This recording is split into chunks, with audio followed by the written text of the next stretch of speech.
Every month, the small, quiet German town of Grafenberg becomes a battleground. These shouting citizens are protesting against neo-Nazi demonstrations in their town. And this war memorial to German soldiers who died in the First and the Second World Wars is the focal point of their dispute. It all started here 10 years ago when a group that supported Nazi ideology gathered at this memorial for Remembrance Day. To prevent a repeat, the mayor turned this territory into a private ground. But that only lit the fuse of the conflict, and the annual gatherings have now become monthly protests.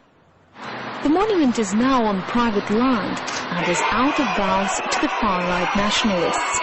Now they're demanding access, saying the city authorities are violating their human rights. Right now, I can guess they're happy, thinking that we're not going to appear here anymore, and that today's meeting in Grafenberg is the last one. But I promise you, it's not. The nationalists promise the demonstrations will stop if they'll get access to the memorial. Normally they arrive at the railway station down there. And then, after a while, they starting their march.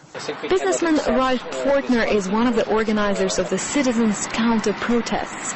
He believes their active resistance is the only way to stop the neo-Nazis.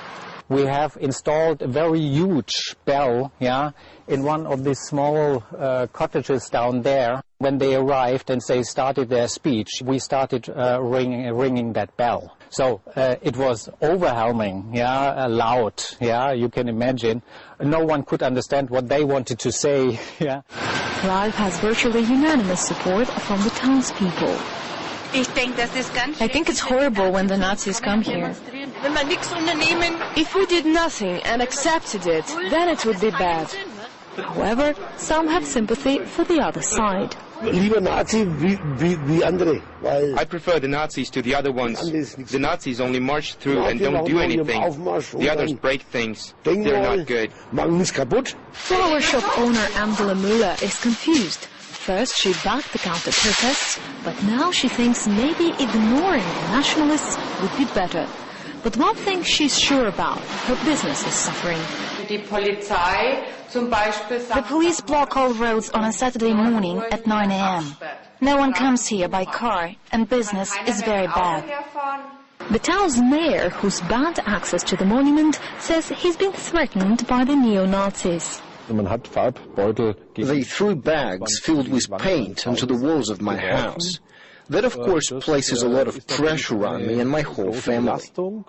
But he says that it's not going to stop him, and he's determined to fight as long as it takes, hoping that one day not only his town, but the whole country will be free of neo-Nazis. Olga Masalkova, RT.